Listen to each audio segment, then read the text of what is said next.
رب اعوذ بک من همزات الشیاطین واعوذ بک رب ان یحضرون۔ بسم اللہ الرحمن الرحیم۔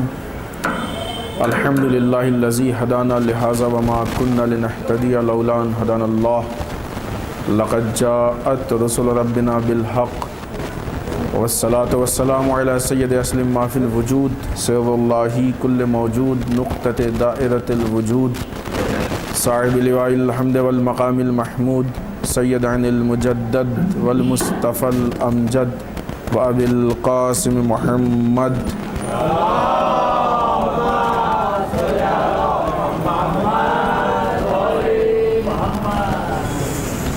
والصلاة والسلام علی آلہ الطیبین الطاہرین المعصومین المظلومین ولعنۃ الدائمۃ الباقیۃ علی اعدائہم اجمعین من الآن الی قیام یوم الدین۔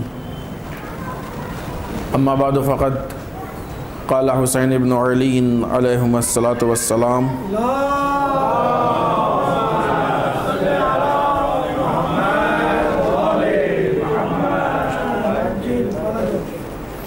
ایہا الناس ان رسول اللہ صلی اللہ علیہ وآلہ وسلم قال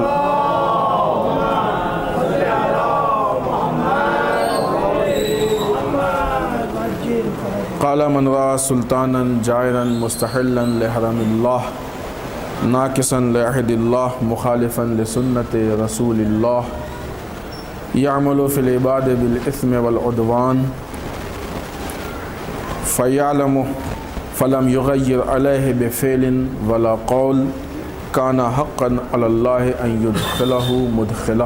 صلوات علی محمد وعلی محمد۔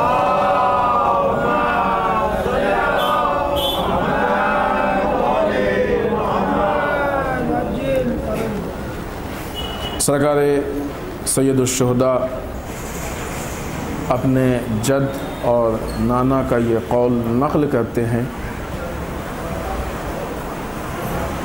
کہ جس میں آپ نے ارشاد فرمایا ہے کہ من رأى سلطانا جائرا، جس نے بھی کسی ایسے بادشاہ یا حاکم کو دیکھا کہ جو کہ ظالم ہو، وہ مستحلا لحرم اللہ، خدا کے حرام کو حلال میں تبدیل کرتا ہو، ناقصا لعہد اللہ، عہد پروردگار کو توڑتا ہو، سنت رسول اللہ صلی اللہ علیہ وآلہ وسلم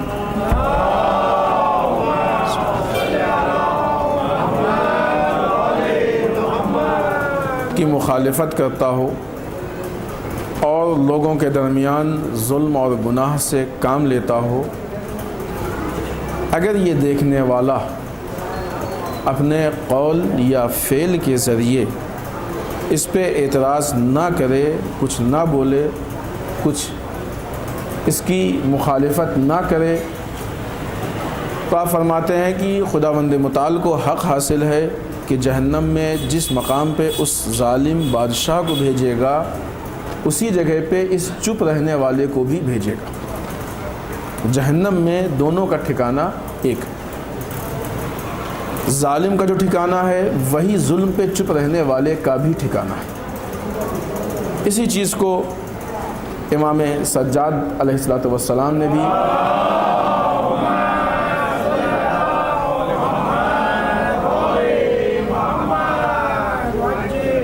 کوفے والوں پہ ظاہر کرنے کی کوشش کی تھی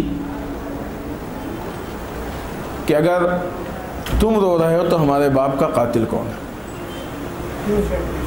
کیونکہ تم چپ ہو اس لیے ہم تم کو قاتلوں میں شمار کرتے ہیں۔ بہرحال اس قول کے ضمن میں فلسفہ کربلا کے عنوان سے جس گفتگو کا آغاز ہوا تھا وہ آج اپنے 9ویں مرحلے میں ہے، اور جیسا کہ آپ کو معلوم ہے کہ کل جو مجالس ہیں وہ اس طریقے سے تفصیلی نہیں، لہذا اس عنوان سے یہ اس سلسلے کی آخری مجلس ہے کہ جس میں ہم کو نتیجے کی گفتگو کرنا ہے اور نتیجے تک پہنچنے کی کوشش کرنی ہے۔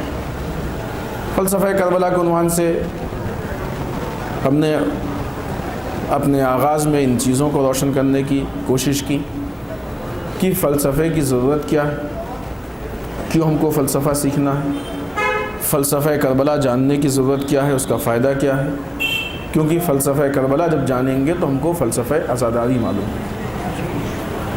فلسفہ کربلا میں سرکار سید الشہداء نے یہ قیام لوگوں کی، قوموں کی فردی، شخصی، ذاتی اصلاح کے لیے کیا تھا یا قومی؟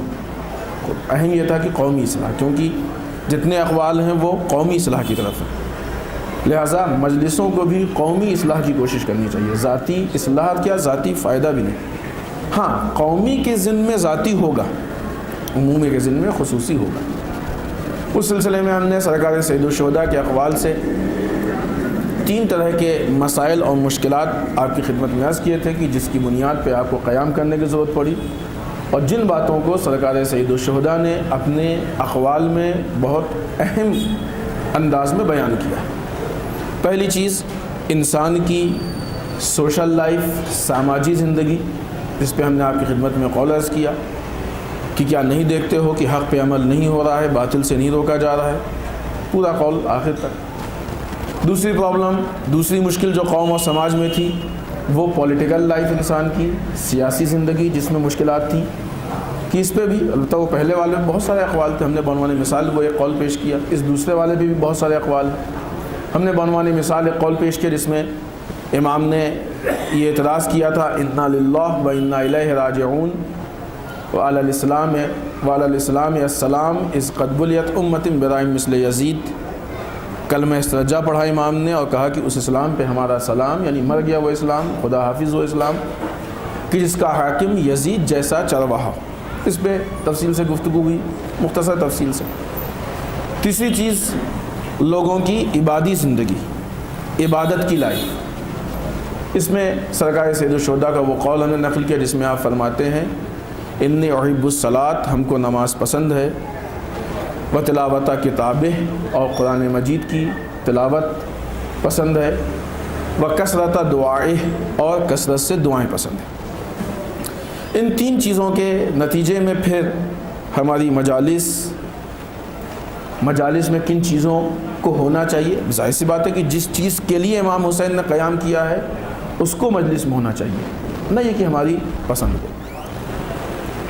دوسری طرف سرکار سید الشہداء کا وہ لیٹر ہم نے آپ کی خدمت میں عرض کیا کہ جو آپ نے بصرے والوں کے نام لکھا تھا کہ سنت مرتی جا رہی ہے اور بدعت زندہ ہوتی جا رہی ہے۔ بدعت یعنی رسومات۔ مجالس میں یہ مقاصد، یہ سرکار سید الشہداء کا مقصد یا یہ اصلاحیں اس لیے کم ہو پاتی ہیں، یا شاید بعض اوقات خدا نہ کرے کہ ایسی مجلس ہو کہ نہ ہو، بعض اوقات اگر نہیں ہو پاتی ہیں تو اس کی وجہ یہی ہے کہ ہم اس کی ظاہری شکل، اس کی ہویت، اس کی ظاہرداری، اس کے رسومات میں اتنا بزی ہو جاتے ہیں کہ مقصد تک پہنچنے کی فرصت نہیں ملتی، حتیٰ بعض اوقات ذہن سوچتا بھی نہیں ہے کہ ہم کو اس کے آگے جانا ہے۔ ان چیزوں پہ گفتگو ہوئی۔ لیکن اگر انسان کسی چیز کی حقیقت اور فلسفے کو جانے گا اور کسی چیز کا فلسفہ کسی قوم میں زندہ رہے گا تو پھر وہ چیز کبھی بھی رسومات میں تبدیل نہیں ہو سکتی ہے جب تک انسان فلسفہ جانے گا۔ فلسفے کا جاننا بہت اہم ہے۔ الحمدللہ اس بات کی خوشی رہی ہے کہ ہمارے مجمع میں جوانوں کی کثرت رہی ہے۔ آج بھی جوان زیادہ دکھ رہے ہیں، کیونکہ بزرگوں کی شان میں ہم گستاخی نہیں کر سکتے، یہ سب بہتر جانتے ہیں، ہم سے بہتر ان کو معلوم ہے، ان کا مطالعہ بھی ہے، ایک عمر گزر چکی ہے، تجربہ بھی ہے۔ ہم آپ سے اس بات کی گزارش کریں گے کہ آپ عزاداری سے متعلق، اسلام سے متعلق کسی بھی کام کو کرنے سے پہلے اس کے فلسفے کو جاننے کی کوشش کیجیے۔ یہ چیز آپ کے اس کام کی کوالٹی میں وہ تبدیلی پیدا کرے گی کہ خود آپ کو بھی تعجب ہوگا۔ ہم نے شروع میں عرض کیا تھا، اگر آپ کو یاد ہو تو نماز والا مسئلہ، تفصیل نہیں ہے کہ کیا وجہ ہے کہ ایک انسان نماز فٹافٹ پڑھتا ہے، جلدی نماز پڑھنے بھی مارکیٹ میں جانا ہے جلدی، یعنی دل دماغ کہیں لگا ہوا ہے، آلریڈی دل و دماغ یہاں کچھ نہیں ہے، صرف جسم ہے، لیکن اس میں بھی جلد بازی، میٹنگ میں جانا ہے اور سیریل دیکھنا ہے اور فلاں سے ملنا ہے اور فلاں آئے ہیں اور فلاں کے یہاں جانا ہے، اسی لیے کیونکہ ہم کو فلسفہ نماز نہیں معلوم۔ دوسری طرف سے کربلا سے جن فوائد کو ملنا چاہیے تھا وہی فوائد عزاداری سے ملنے چاہیے، لیکن نہیں مل رہے کیونکہ فلسفہ عزا نہیں معلوم۔ جس چیز کو آپ لے لیجئے، ماہ رمضان کی ہم کو فلسفہ نہیں معلوم، نتیجہ کیا ہوتا ہے؟ عبادتوں سے زیادہ مادیات کا اہتمام ہوتا ہے. ادھر ماہ رمضان شروع ہونے والا ہوا، ادھر مارکیٹ پہنچے، بیسن لینا ہے، چھولے لینے ہیں، جو جو بنتا ہو آپ کے لیے، فلاں چیز رہ گئی.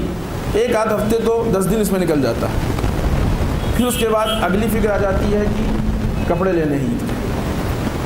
تو ماہ رمضان کا اکثر حصہ تو مارکیٹ میں گزرتا ہے. دوسری طرف سے بعنوان مثال ہے، سب نہیں کرتے ہوں گے لیکن بہرحال بعض اوقات دیکھنے میں آتا ہے.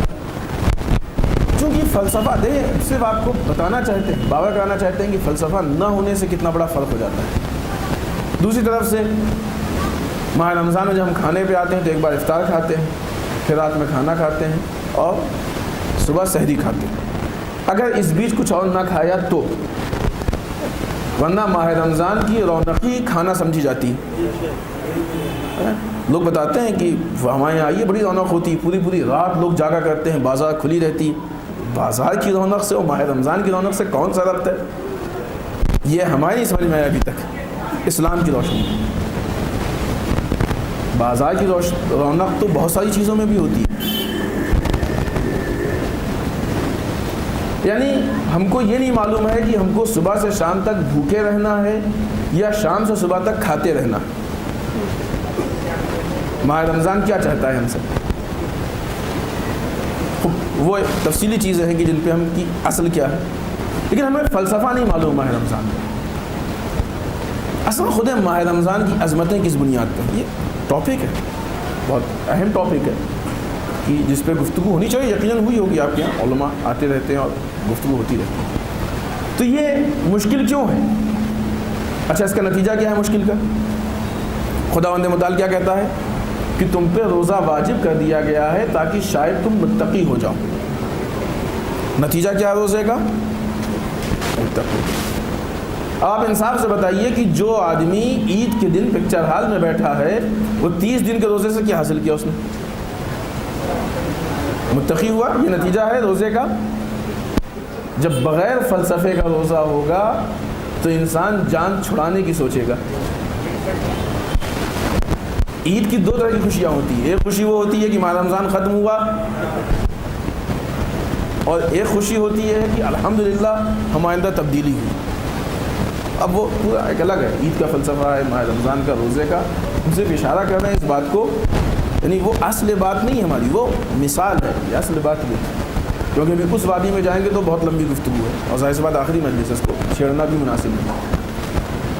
لہٰذا بغیر فلسفے کے ہر کام اپنے نتیجے تک نہیں پہنچ پاتا. لہٰذا ہم آپ سے گزارش کریں گے کہ آپ کسی بھی فعل کو انجام دینے سے، اب اس کا مطلب یہ نہیں کہ انجام دینے سے پہلے فلسفہ سیکھنا ہے لہٰذا اب انجام نہیں دیں اس وقت تک، نماز چھوڑ دی جب تک فلسفہ نہیں.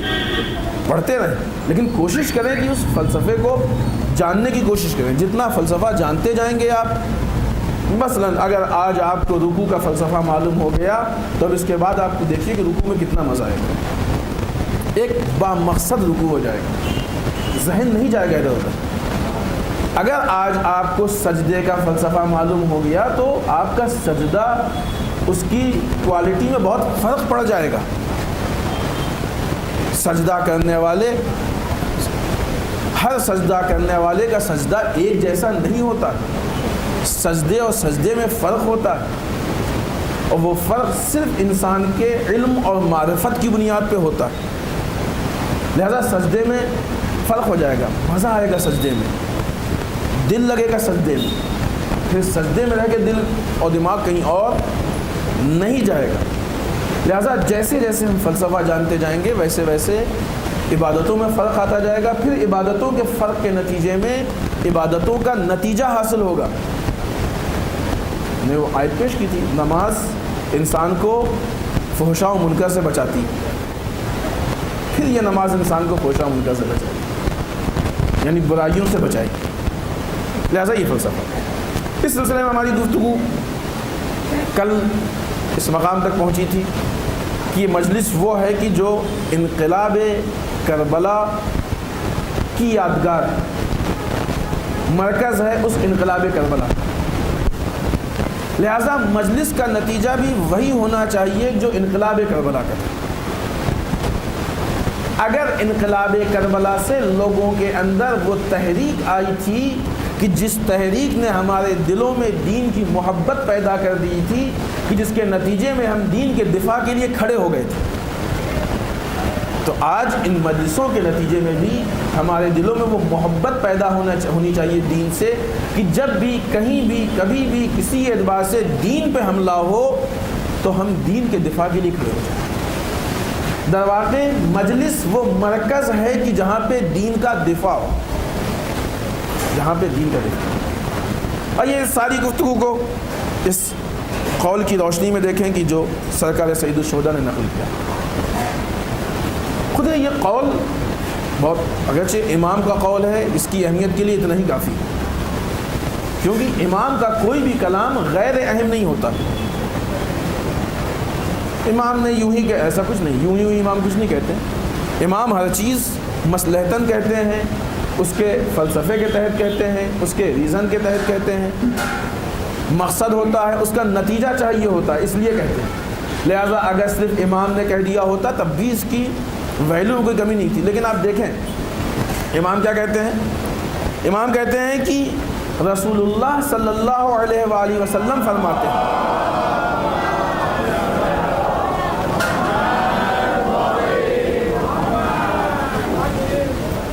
یعنی یہ قول ہم ڈائریکٹ نہیں نقل کر رہے ہیں، ہم اس کو رسالت مآب سے نقل کر رہے ہیں، اللہ کے رسول سے ہم اس کو نقل کر رہے ہیں۔ یہ آج کی بات نہیں ہے، مت سمجھو کہ آج یزید سے ہم کو پرابلم ہے اس لیے ہم کہہ رہے ہیں، نہیں، یہ اسلام کا بیسک قانون ہے، بنیادی قانون ہے اسلام کا۔ کیا ہے؟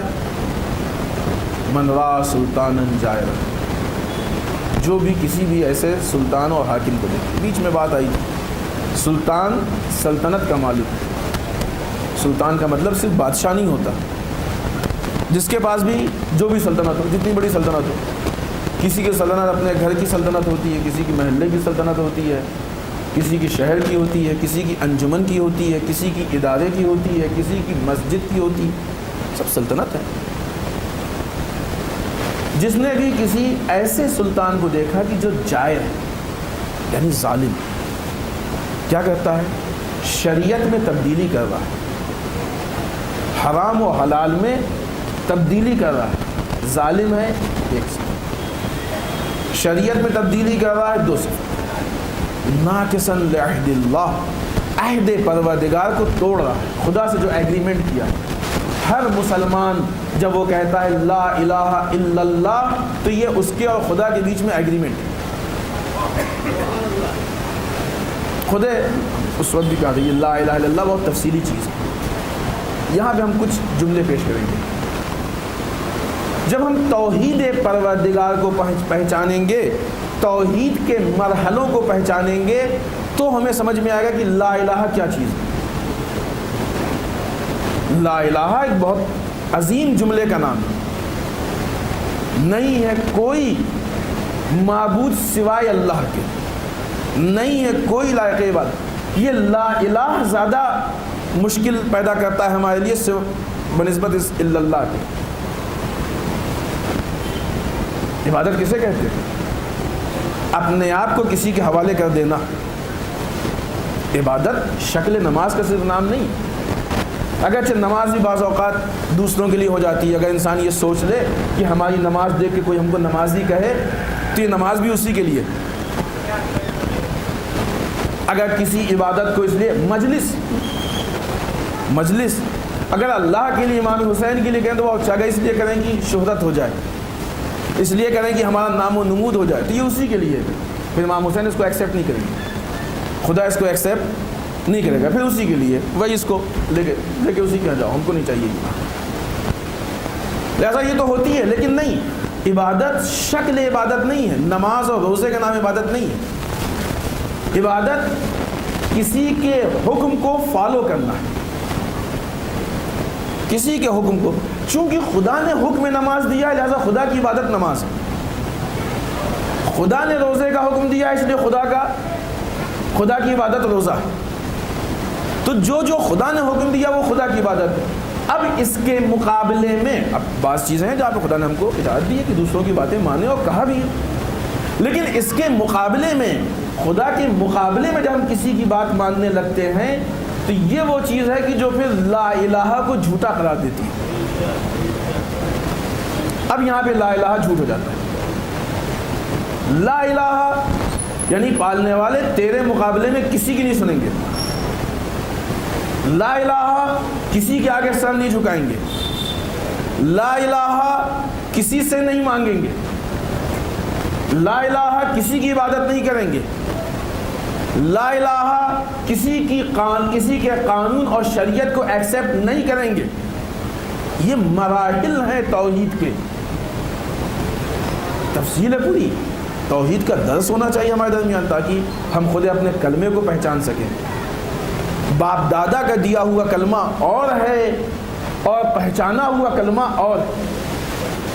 لیکن دو چیزیں ہوتی ہیں کہ جب میراث میں ملتی ہیں تو انسان کو اس کی ویلیو کا احساس نہیں ہوتا۔ ایک دولت، جو دولت کماتا ہے اس کو اس کی ویلیو معلوم ہے، کتنی محنت سے کمایا اس نے، کیسے ایک ایک پیسہ کر کے جوڑا، اور خدا نہ خواستہ اگر بے ایمانی سے کمایا تو وہ بھی آئیڈیا کہ کیا کیا ہم نے اس دولت کے پیچھے بیچا اور کیا کیا برباد کیا۔ کمانے والے کو معلوم ہوتا ہے کہ ہم نے کتنی محنت سے کمایا، لہٰذا کمانے والا جب خرچ کرتا ہے تو اس کو تھوڑا سا درد ہوتا ہے، احساس ہوتا ہے، پھینکتا نہیں ہے۔ لیکن جب یہی دولت میراث میں لڑکے کو ملتی ہے جس کو معلوم ہی نہیں کہ کمائی کیسے جاتی ہے تو بڑی بے دردی سے اڑاتا ہے۔ کتنے ایسے لوگ ہیں کہ باپ بہت امیر تھا، بیٹے نہیں کمایا اور کتنی دولت تھی لیکن وہ یوں ہی اس نے ضائع کر دی، اس لیے کہ میراث کی دولت، اس کو اس کی ویلیو نہیں معلوم ہے، اس کو اس کی قیمت نہیں معلوم ہے، اس کو اس کی ارزش نہیں معلوم ہے، قربانیاں نہیں معلوم ہے، طریقہ نہیں معلوم ہے۔ جب چھنے گی تو اس کے فقدان کا احساس ہوگا، ابھی ہے تو کوئی ویلیو نہیں معلوم۔ اسی طریقے سے دین بھی، جن لوگوں نے دین کے لیے قربانی دی ہے ان سے پوچھئے دین کی ویلیو کیا ہے۔ ہم کو تو ماں باپ سے میراث میں مل گیا ہے دین، اس دین کی چھوٹی چھوٹی چیزوں کے لیے قوموں کے گلے کٹ گئے، پوری پوری قوموں کے گلے کٹ گئے، سینکڑوں لوگ قتل کیے گئے۔ بالخصوص ایک زمانہ تھا کہ جب کہ اہل بیت اطہار علیہ الصلوۃ والسلام کے چاہنے والے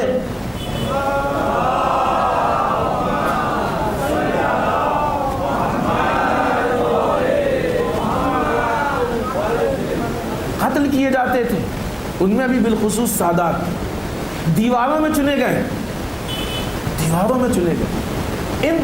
یہ بزرگان ہیں جنہوں نے اپنی جان کی قربانی دی ہے تاکہ دین ٹرانسفر ہو کے ہم تک پہنچے۔ کربلا کی قربانی، کربلا سے پہلے کی قربانیاں، کربلا کے بعد کی قربانی، اور تاریخ کے منظر میں، تاریخ کے آئینے میں ہر کچھ سال پہ قربانیاں تاریخ نے مانگی، کہیں چھوٹی قربانی کہیں بڑی قربانی، لیکن قربانی دی گئی۔ تو نہ جانے کتنی قربانیوں سے ہوتا ہوا یہ دین ہم تک آیا ہے، اس کی ویلیو ہے، قیمت ادا کی گئی ہے، جان کی شکل میں قیمت ہے، قوموں کی جان کی شکل میں قیمت ہے، پوری پوری قومیں برباد ہوئی ہیں۔ آیا اتنے قیمتی دین کو اتنی آسانی سے ہم خراب ہوتے، تبدیل ہوتے، برباد ہوتے دیکھ لیں گے؟ اس کی ویلیو کو پہچانیں۔ اور یہ وہی دین ہے جس کا ہمارا خدا سے ایگریمنٹ ہے۔ آئیے یہ بات ختم کر کے اپنے اس جملے پہ آئیں جو امام کا، ناقصاً لعہد اللہ، ایسا حاکم کی جو ظالم ہو، حرام کو حلال میں تبدیل کرتا ہو، عہد پروردگار خدا سے جو عہد کیا اس کو توڑتا ہو۔ رسول اکرم صلی اللہ علیہ وآلہ وسلم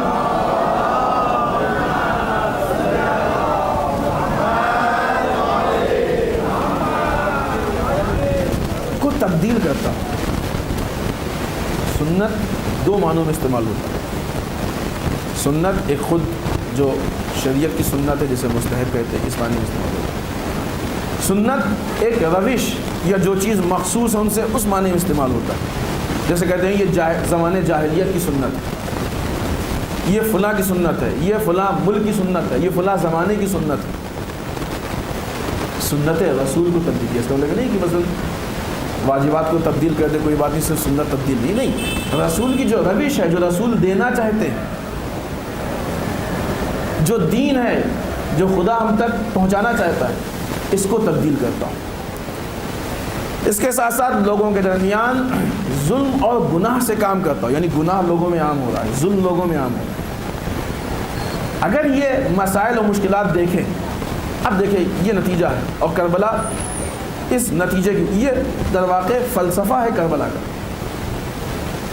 یہ فلسفہ ہے کربلا۔ کل ہم نے آپ کی خدمت میں ایک بات عرض کی تھی کہ ہمارے 12ویں امام پردہ غیب میں ہے، 11 امام نے زندگی گزاری، ان 11 اماموں میں سے ایک امام نے قیام کیا، باقی 10 اماموں نے قیام نہیں کیا۔ لوگ اعتراض کرتے ہیں کہ ایک ہی نے تو قیام کیا، اس کی ہم نے آپ کو علت بتائی، اس کا ریزن بتایا کہ کیوں ایک نے کیا، کیوں سب نے نہیں کیا۔ یہ حالات کی بنیاد پہ، کیونکہ صرف ان کے زمانے میں یہ حالات تھے، باقی کے زمانے میں یہ حالات نہیں تھے۔ لہذا کیا کہتے ہیں، رسول بھی کہتے ہیں، امام بھی کہتے ہیں، ایسے حالات میں یہ شخص جو دیکھ رہا ہے، جو ظالم ہے، وہ سلطان بھی ہو، یعنی اگر سلطان کے ظلم کو نہیں معاف کر سکتے تو کسی سڑک چھاپ کو کیسے معاف کر سکتے، عام آدمی کو کیسے معاف کر سکتے؟ اگر وہ سلطان بھی ہو تب بھی یہ شخص کوئی بھی ہو، یہ جو دیکھنے والا ہے کوئی بھی ہو، غریب ہو، امیر ہو، جس شہر میں دیکھ رہا اس شہر کا ہو، اس شہر کے باہر کا ہو، کچھ بھی ہو، اس سے بحث نہیں ہے۔ اگر یہ دیکھ رہا ہے اور دیکھنے کے بعد نہیں بولتا ہے تو خدا اس کو جہنم میں وہاں بھیجے گا جہاں وہ سلطان ہے، یعنی اس کا جرم، اس کی خاموشی اور اس کا ظلم دونوں ایک ہے خدا کی نگاہ میں۔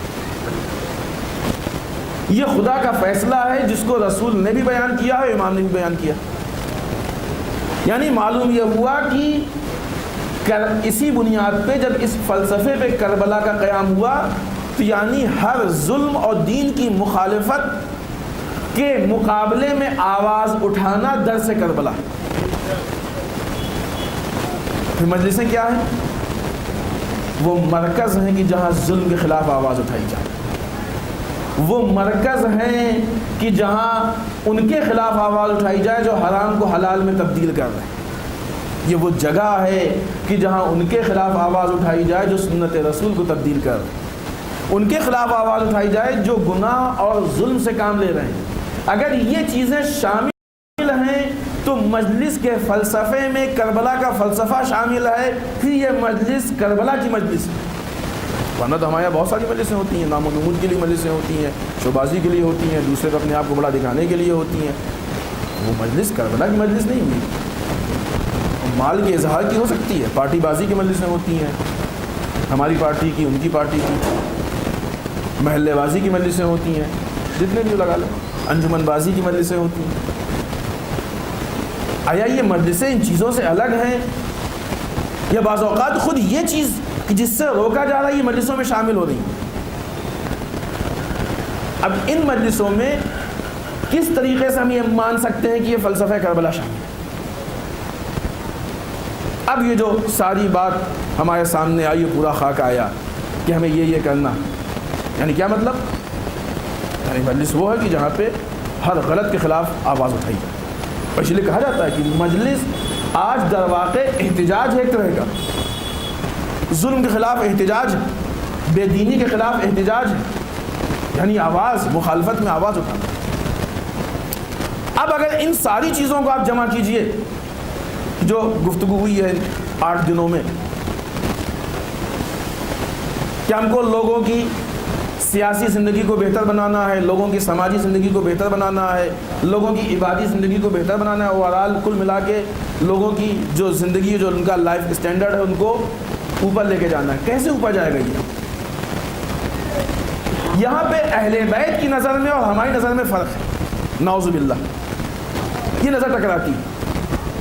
ہم یہ سمجھتے ہیں کہ معاشرے میں اگر ہم نے پیسہ کما لیا، عہدہ لے لیا، ہم پیسے کے مخالف نہیں ہیں، جب بات آتی ہے تو یہ وضاحت کر دیتے ہیں، اسلام بھی مخالف نہیں ہے، بہرحال ہماری کیا اوقات ہے، اسلام کہتا ہے پیسہ کمائیں، خوب کمائیں، جتنا کما سکتے ہو کمائیں، بس 2 شرطیں ہیں، حلال سے کمائیں اور غلط جگہ پہ خرچ نہ کریں، یہ 2 جگہ پہ کنٹرول ہونا چاہیے، نہ انکم غلط ہو نہ خرچ غلط ہو، خوب کمائیں، کیونکہ جتنا پیسہ کمائیں گے اتنی قوم مضبوط ہوگی۔ کبھی بھی پیسے کو مقصد نہ بنائیں، پیسہ ہمیشہ ذریعہ ہے، مقصد نہیں، مقصد دین، پیسہ ذریعہ، اس کو اس کی حیثیت کے اندر رکھتے ہوئے جتنا کما سکتے ہو کمائیں۔ لیکن بعض اوقات ہم نے اس کو مقصد بنا لیا، لہذا ہم یہ سمجھتے ہیں کہ انسان کی ترقی، قوموں کی ترقی اس چیز میں ہے کہ ہمارے پاس اونچا عہدہ ہو، ہمارے پاس زیادہ پیسہ ہو، یہ چیزیں ہم کو بلند کرتی ہیں۔ اہل بیت اطہار کا یہ ماننا ہے کہ نہیں، پیسہ زیادہ ہونے سے انسان بلند نہیں ہوتا ہے۔ اہل بیت کا ماننا ہے کہ ضروری نہیں کہ عہدہ بڑا ہو تبھی انسان بلند ہو، اور یہ کر کے دکھایا، کر کے دکھایا۔ شاہان وقت اور بڑے بڑے مالدار جنہوں نے زندگی گزار دی ہے پیسہ جمع کرنے میں، ان کا پیسہ ان کو زندہ نہیں رکھ پایا، اور وہ اہل بیت جنہوں نے اپنے کمائے ہوئے پیسے کو بھی لوگوں کے درمیان بانٹ دیا ہے اور خود فاقہ کیا ہے، اس فاقے نے ان کو زندہ رکھا۔ مرغن غذائیں، اچھا دسترخوان لوگوں کو زندہ نہیں رکھتا ہے، اچھا کردار لوگوں کو زندہ رکھتا ہے۔ دوسری طرف سے جیسے یہ پیسے کے لیے ویسے عہدے کے لیے، وہ لوگ ہمیشہ حکومت کے عہدے پہ رہے لیکن وہ عہدہ بھی ان کو زندہ نہیں رکھ پایا۔ کتنوں کی تو قبریں بھی نہیں معلوم ہے کہاں، اتنا پیسہ، اقتدار، سب کچھ تھا لیکن نہیں بچا سکے، خود کو نہیں بچا سکے۔ لیکن ان کے پاس دنیاوی اعتبار سے کوئی عہدہ نہیں تھا، ہاں الہی عہدہ تھا، اور وہ سب سے اہم، اور شاید اصل فلسفہ کربلا وہی۔ نہ ائمہ کی بات کیجیے، ہمارے علماء نے محنت کی۔ آج 500 سال پہلے، 800 سال پہلے جو علماء اس دنیا سے رخصت ہوئے ہیں، ان کی بھی قبریں زندہ ہیں، ان کے بھی نام زندہ۔ تو یہاں پہ فرق ہے۔ اب ہم لوگ بعض اوقات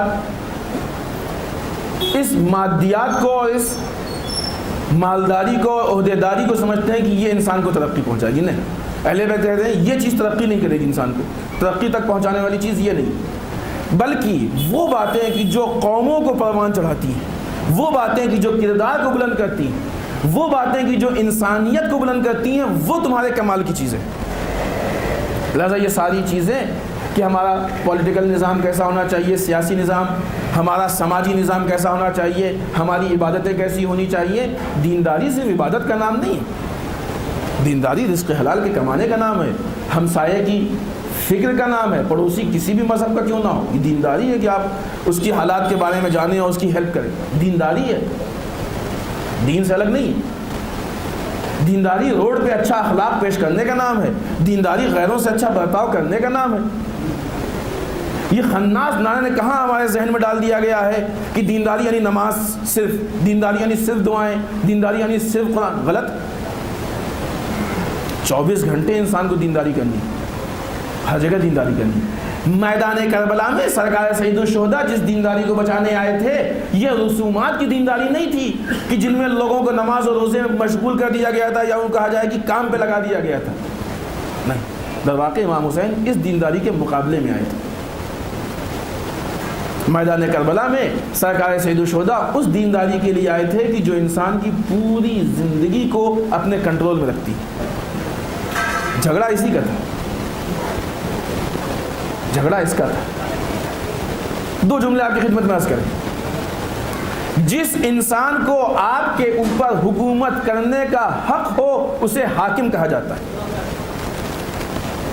اور جو انسان کہ اس کو حق نہیں ہے حکومت کرنے کا پھر بھی وہ اس کی بات نہ مانے یا اس کے مقابلے میں آ جائے، اس کو باغی کہا جاتا ہے۔ در واقع قیام کربلا بغاوت کے مقابلے میں حق حکومت کو حاصل کرنے کے لیے تھا۔ کون سی حکومت؟ سرکار سید الشہداء نے قیام کیا تھا تاکہ ہم دین کو بچائیں، دین کو محفوظ رکھیں۔ اسلام میں حکومت اصل نہیں ہے، غلط فہمی ہے ہماری، مقصد حکومت نہیں ہے۔ یہی وجہ ہے کہ جب 2 مرحلوں کے بعد امام علی کی خدمت میں حکومت آئی تو امام علی نے حکومت کو واپس کر دیا، اس لیے کہ وہ حکومت دین کو پائمال کر کے آئی تھی۔ جب دین سالم نہیں تو حکومت کیا کریں گے؟ مقصد حکومت ہوتا تو لے لیتے، نہیں لیا، کیونکہ حکومت نہیں دین مقصد ہے، مقصد نہیں بچ رہا۔ ایک جھوٹ بولنا پڑتا خالی بس کہ نہیں، ایک جھوٹ بول کے بھی حکومت نہیں لیں گے۔ پہچانے علی کی پولیٹکس کو، ایک جھوٹ بولنا پڑتا۔ شرط رکھی گئی تھی کہ 3 چیز کو آپ فالو کریں گے، امام علی 2 چیزوں کو فالو کر سکتے تھے، تیسرے کو نہیں کر سکتے تھے، کہ نہیں ہم نہیں کریں گے، صاف کہہ دیا۔ حکومت دروازے پہ آئی، واپس چلی گئی۔ لیکن یہی حکومت جب تیسرے مرحلے پہ آئی تو لے لیا، کیونکہ اب علی کے شرائط اور دین کے شرائط کے مطابق آئی تھی۔ تو مقصد دین ہے، مقصد حکومت نہیں۔ سرکار سید الشہداء میدان کربلا میں اس دین کے مکمل پیکج کو بچانے آئے تھے۔ اس پیکج کو بچانے میں 2 راستے تھے آپ کے سامنے، یا حکومت مل سکتی تھی یا شہادت مل سکتی تھی۔ امام حسین علیہ السلام ان دونوں کے لیے آمادہ تھے، لیکن ساری چیزیں تاریخ کی صرف ذکر اور سننے کے لیے نہیں ہے۔ عزاداروں اس کو سوچیں، اور آج مجلس اور ہمارے احتجاج کا رزلٹ بھی یہی ہے کہ جب ہم ظلم کے مقابلے میں آئیں گے تو خالی مقابلے میں بیٹھ کے یہ کہہ دینا کہ غلط ہے یہ حل نہیں۔ مقابلے میں بیٹھ کے یہ کہہ دینا غلط ہے یہ حل نہیں۔ اگر وہ غلط ہے تو ہمارے اندر اتنی طاقت ہونی چاہیے کہ اس کے مقابلے میں صحیح کر کے دکھائیں۔ ہماری مجلسیں بھی دین بچائیں گی، لیکن جب ہم اعتراض کریں گے فلاں جگہ غلط ہو رہا ہے تو یا تو وہ اختیار ہم کو مل جائے گا یا اس کے عوض میں قربانی دینی پڑے گی۔ ضروری نہیں کہ ہر جگہ شہادت ہو، ہر جگہ موت کی قربانی دینی پڑے، جان کی قربانی نہیں۔ بعض لوگ غلط کو غلط اس لیے نہیں کہتے ہیں، ارے ابھی کہہ دیں گے ان کے تو جاننے والے 25 لوگ ہیں، وہ ہمارا مذاق اڑائیں گے، بولیں گے تو پھر کیا ہوگا، بے عزتی ہو جائے گی، لوگ کیا کہیں گے۔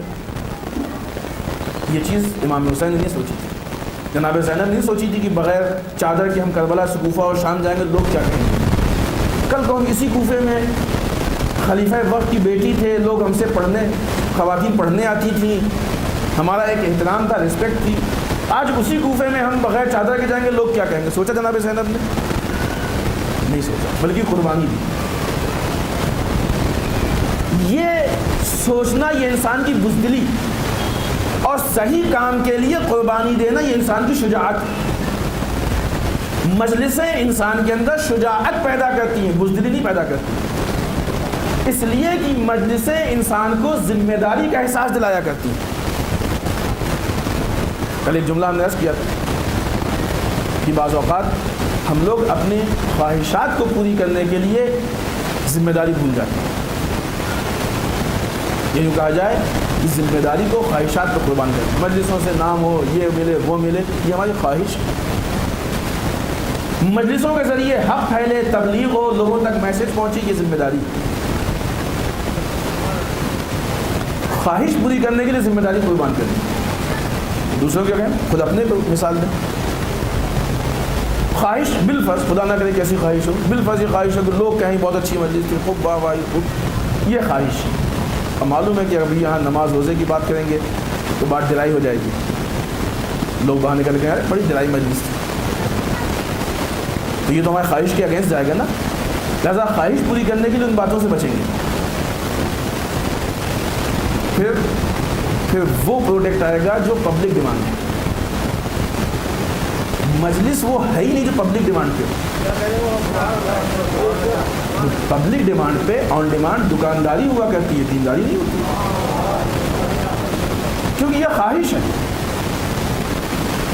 اس خواہش کو قربان کریں گے تو ذمہ داری تک پہنچیں گے، اور اگر خواہش تک پہنچ گئے تو ذمہ داری قربان ہوگی، ایک کو قربان کرنا پڑے گا۔ لہذا جناب زینب سلام اللہ علیہا نے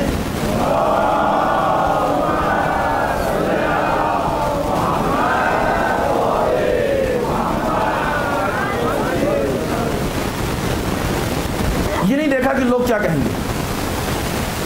جب ثانیہ زہرا کو اس بات کی فکر نہیں تھی، جہاں کی وہ وقت کے خلیفہ کی بیٹی تھیں اور اس طرح سے زندگی گزار چکی، تو ہماری کیا حیثیت ہے؟ ان کی دونوں اعتبار سے حیثیت تھی. دنیا بھی اس چیز کو ایک رسپیکٹ دیتی ہے اس نگاہ سے, دینی اعتبار دیکھیں تو کوئی مثال ہی نہیں. اب ہماری کیا ویلو, ہم کیوں سوچتے ہیں کہ ابھی یہ بات کہہ دیں گے تو لوگ کیا کہیں گے, کہیں غلط دیکھ رہے ہیں بول دیں گے لوگ کیا کہیں گے. مشکل یہیں سے شروع ہوتی. جب غلط بات کسی منہ سے نکلے, اگر پہلا سننے والا ٹوک دے وہی ختم ہو جائے گی. پیڑ دیکھتے ہیں نا, نہیں معلوم آپ کیا, کبھی کبھی دیوار میں پیڑ نکل آتے برسات وغیرہ میں. جب شروع ہوتا ہے آپ چٹکی سے پکڑ کے کھینچیے نکل آئے گا, ختم ہو جائے گا وہیں ایک چٹکی سے. یہ 2 انگلی زیادہ چاہیے نہیں, اور 1 انگلی پکڑ سکتی ہو تو یہ 2 انگلی کی طاقت بھی اس کے لیے زیادہ. 2 انگلی سے کھینچیے نکل آئے گا. لیکن اگر اس کو چھوڑ دیا جائے تو اندر اندر جڑ پھیلائے گا. کل کو وہ پیڑ اتنا بڑا ہوگا کہ دیوار بیچ سے ٹوٹ جائے گی. اب آپ اس کو کاٹتے رہی, چونکہ جڑ پھیل گئی ہے, جتنا آپ کاٹیں گے پھر اس میں سے نئی ڈال نکل آئے گی. آج جتنے پرابلم ہمارے درمیان میں ہیں, یہ سارے پرابلم اس لیے ہیں کہ جب روز اول کسی نے کیا, اس میں بھی ہمارا سوتیلا پنا ہوتا. غریب جب غلطی کرتا ہے سب کو غلطی دکھائی دیتی. جب پیسے والے اور عہدیدار غلطی کرتے ہیں تو فیشن بن جاتی ہے. یہ سادی بات نہیں. آیت اللہ مصباح یزدی نے اپنی ایک اسپیچ میں کہا تھا کہ جس وقت, ابھی نہیں, شاہ کی حکومت میں جب اس ایران میں بے حجابی پھیلائی گئی تھی تو اس کا طریقہ یہ اختیار کیا گیا کہ معاشرے کی بڑی بڑی فیملیز کو بلایا گیا, پیسے والے, بہت بڑے عہدے والے, ایک ہال میں جمع ہوئے وہ لوگ. ان کی عورتوں نے حجاب اتارا, بے حجاب ہو کے فوٹو کھنچایا. وہ فوٹو اگلے دن پیپر میں چھپا. کچھ تو ہوتے ہیں بیچارے بولتے ہیں, بولے, لیکن یہ بولنے والے اتنے کم اور کمزور تھے کہ چپ رہنے والے ان پہ حاوی ہو گئے. یہ پہلا قدم تھا بے حجابی کا ایران میں, شاہ کی حکومت میں. ابھی کی نہیں. آہستہ آہستہ چونکہ بڑے لوگوں نے کام کیا تو فیشن بن گیا, فیشن بن گیا, بے حجابی فیشن ہو گئی. ایران کی بے حجابی کہاں تک پہنچی وہ آپ کو معلوم. جو بے حجابی ایک ہال سے شروع ہوئی تھی وہ شاہ کے زمانے میں کس عیاشی تک پہنچی ہے وہ سب کو معلوم. مشکل یہاں پہ, اگر روز اول ہمارے قوم میں یہ امر بالمعروف اور نہی عن المنکر کا سسٹم جاگ جائے کہ جس کے لیے امام حسین نے اپنے قبیلے کو قربان کیا, اگر روز اول ٹوک دیا جائے, جب پہلے منہ سے غلط بات نکلی تھی وہیں پہ اس کو ایک چھوٹی سی گھاس کی طرح کھینچ لیتے, تو نہ ابھی اس کی جڑ تھی, نہ وہ مضبوط ہوئی تھی, نہ اس میں طاقت آئی تھی, نہ وہ پنپی تھی, کچھ نہیں تھی. لیکن جب انسان چپ رہتا ہے, کیوں چپ ہوتا ہے؟ کبھی دوستی کی مروت میں چپ ہوتا ہے, کبھی معاشرے کے ڈر سے چپ ہوتا ہے, کبھی ہم سے کیا مطلب اس سے چپ ہوتا ہے. ظاہراً جہاں تک ہمیں یاد آ رہا ہے, آیت اللہ جوادی آملی کا یہ جملہ, اسلام میں 2 چیزوں کی کوئی جگہ نہیں. فارسی میں انہوں نے کہا تھا, آپ کو اردو میں بتاتے ہیں, فارسی میں کہا تھا بمن چے بے تو چے, اردو میں اس کو کہتے ہیں کہ ہم سے کیا مطلب تم سے کیا مطلب. ان 2 چیزوں کی اسلام میں کوئی جگہ نہیں. کیا مطلب؟ کسی دوسرے کو غلط کرتے ہوئے دیکھیں اور ہمیں کہیں ہم سے کیا مطلب. اسلام میں اس کی کوئی جگہ نہیں ہے. مطلب کیوں نہیں مطلب؟ امر بالمعروف ہم پہ واجب ہے کہ نہیں واجب ہے؟ نہی عن المنکر ہم پہ واجب ہے کہ نہیں واجب ہے؟ خدا ہم سے اس کا حساب لے گا, ہم کو روز محشر حساب دینا پڑے گا. جس طریقے سے ہم نمازوں کا حساب دیں گے, روزوں کا حساب دیں گے, دعاؤں کا حساب دیں گے, واجبات کا حساب دیں گے, ان واجبات میں یہ بھی. خدا کہے گا تم نے غلط کام ہوتے ہوئے دیکھا, کیوں نہیں ٹوکا؟ واجب تھا, تم پہ ایک واجب چھوڑا. تم نے صحیح کام نہیں ہوتے ہوئے دیکھا, کیوں نہیں ٹوکا؟ تم پہ واجب تھا, یہ ایک واجب تم نے ترک کیا.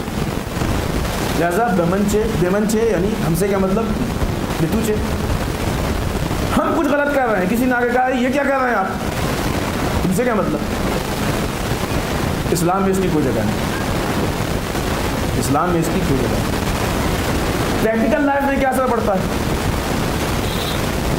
اگر ہم یہ سوچیں کہ محلے اور پڑوس والے کچھ بھی کریں, ہمارے گھر کا ماحول اچھا ہے, یہ ہمارے لیے کافی غلط، کیونکہ اگر آپ اپنے آپ کو بچا بھی لیں کہ نہیں بچا پائیں گے، اس پہ اسٹڈی کی ہے، یورپ میں اسٹڈی ہوئی ہے کہ اگر ماحول خراب ہے، کلچر خراب ہے تو انسان شکار ہوتے ہی ہے۔ اگر اپنے آپ کو بچا بھی لے تو کل آپ کا بچہ پڑوس کے کلچر کو لے کے آئے گا، آپ کا بچہ محلے کے کلچر کو لے کے آئے گا۔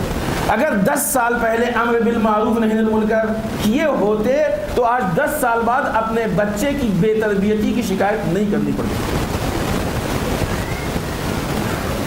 معاشرے کو اسلام شخص اپنے آپ اپنی ذات کے بنانے کا نام نہیں ہے، سماج کے بنانے کا نام ہے، معاشرے سازی کا نام ہے اسلام۔ کیونکہ گندے سماج میں اچھا انسان نہیں رہ سکتا، اچھے انسان کو زندگی گزارنے کے لیے سماج بھی اچھا چاہیے، معاشرہ بھی اچھا چاہیے، لہذا یہ ممکن نہیں۔ آئیے پڑھیں اپنی بات۔ جناب ثانیہ زہرا نے ایسے حالات میں، ان شرائط میں کہ جہاں پہ ایک پورا بیک گراؤنڈ ہے، خلیفہ وقت کی بیٹی کی حیثیت سے رہ چکی ہیں کوفے میں، دوسرے اعتبار سے دیکھا جائے تو ابھی بھی جناب زینب وہ تو ظاہری اعتبار سے ہے نا، واقعی اعتبار سے ثانیہ زہرا خود کو پہچانتی نہیں، عالم غیر معلمہ، اتنی بڑی شخصیت، چھوٹی موٹی شخصیت ہے ثانیہ زہرا کی، آج وہ شخصیت ہے لیکن اس کے باوجود بھی سر پہ چادر نہیں ہے، لیکن پھر بھی بازار اور دربار میں خطبہ کہہ رہی ہیں۔ کیوں؟ اگر ہم سے کیا مطلب اور تم سے کیا مطلب والی بات ہوتی تو کبھی بھی نہ کہتی، آتی ہی نہیں، مدینے سے ہی نہیں آتی، ہم سے کیا مطلب، اصل قیام ہی نہ ہوتا۔ لہذا مجلس کرنے والے لوگ نہ یہ کہہ سکتے ہیں کہ ہم سے کیا مطلب، نہ یہ کہہ سکتے ہیں کہ تم سے کیا مطلب۔ یہ درس مجلس، درس امام حسین، یہ امام حسین کا راستہ، نہیں جا سکتے اس کے خلاف، ورنہ بھی ان مجلسوں کا فائدہ کیا، رزلٹ نہیں ملے گا ان کا۔ مجلس کا رزلٹ چائے نہیں ہے، مجلس کا رزلٹ کردار، مجلس سے ہم کردار لے کے جائیں، سرکار سید الشہداء کی تعلیمات لے کے جائیں۔ ایک چائے پی کے کیا کیا تو گھر میں پی سکتے تھے، اس کے لیے آنے کی ضرورت ہے، مجلس سے یہ دیتی۔ لہذا یہ ساری چیز کی جو معاشرے میں خراب ہو رہی تھی وہ معاشرے میں تبدیل ہو رہی تھی، در واقع اس کی بنیاد کہاں ہے؟ ایک ہے حکومت اور ایک ہے بغاوت۔ اسلام کے ابتدائی زمانے کی مشکل یہ تھی کہ لوگ بغاوت کو حکومت سمجھ رہے تھے۔ حکومت کہاں سے؟ یہ پہچانی ان دونوں جملوں میں۔ تھوڑا سا ہم آپ کے سامنے ایک ہلکی سی تمہید بیان کریں، اور سرکار سید الشہداء نے اپنے قیام کے لیے شروع سے آخر تک کسی چیز کی طرف رکھی، یزید کے لشکر میں کسی کی نہیں۔ جب رسول اکرم صلی اللہ علیہ وآلہ وسلم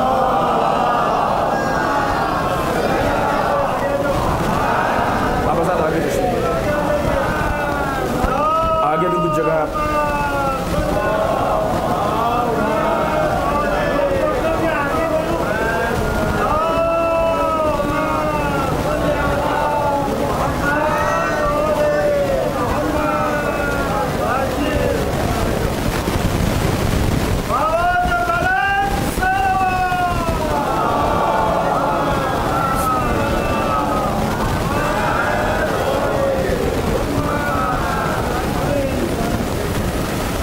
سرکار رسالت مآب نے اسلام کو پیش کیا، مدینے آئے، آتے ہی حکومت کو قائم کیا، اور غدیر میں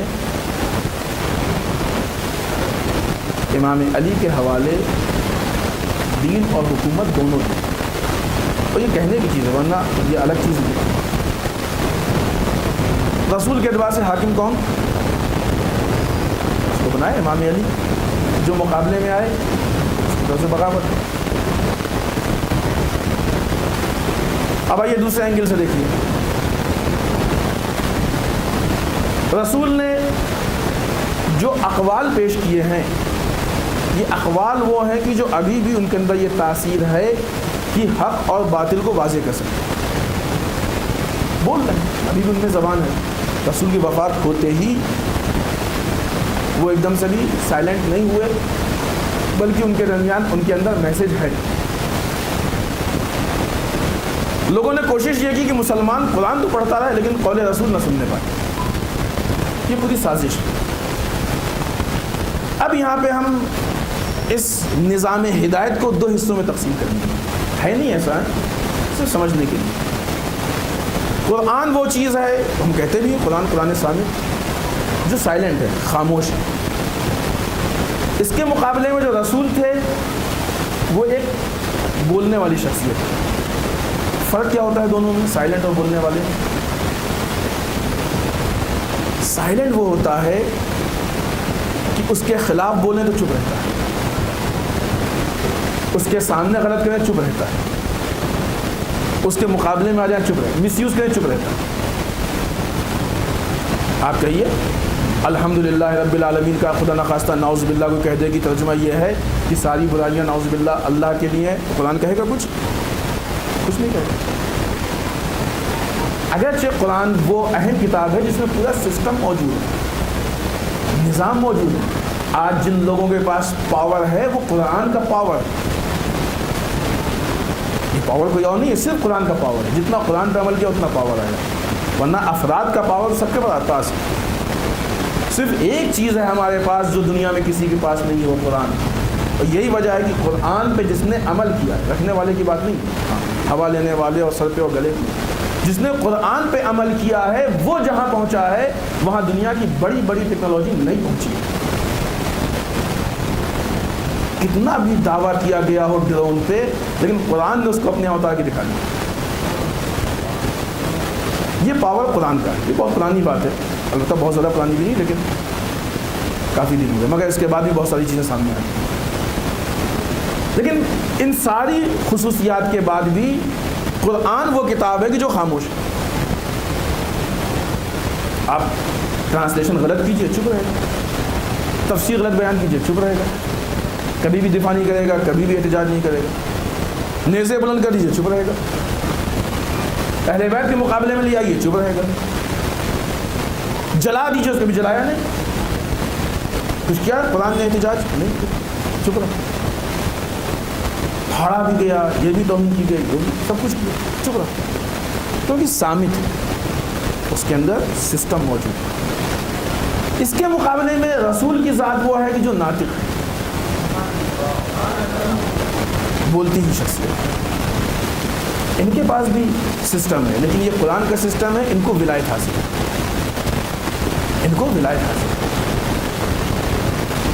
یہ اس قرآن کو ہمارے اوپر لاگو کریں گے، ہم سے کہیں گے اس کو فالو کریں. کیوں ان کو لانے کی ضرورت پڑی؟ اس لیے کہ معلوم ہے کہ انسان کا بغاوتی مزاج سامت سے کبھی نہیں مانے گا، ایک ناطق چاہیے. خالی سامت پہ عمل نہیں کرے گا. دیکھیے قرآن کا کس نے عمل کیا؟ ناطق کے ہوتے ہوئے اتنے مسائل ہیں، خالی سامت ہوتا تو اللہ کی بنا دی. لہٰذا ایک ناطق کا انتظام کیا. رسول نے کہا، ساری باتیں پیش کی، غلط ہوا غلط کہا، صحیح کہا، جنگوں میں بھی آئے، دفاع بھی کیا، سب کچھ کیا رسول، جو کہ ناطق تھے. اہل بیت کے لیے بھی احادیث کہیں، قرآن کے لیے بھی کہیں. اب جب یہ احادیث پیش کی گئیں اور یہ احادیث قرآن کو دین کو سمجھا سکتی تھی، دشمن کو محسوس ہوا کہ نہیں، قرآن صامت کو تو ہم مس یوز کر سکتے ہیں، قرآن ناطق کو نہیں کر سکتے. ابھی تازی بات ہے نا، رسول کی وفات ہوئی.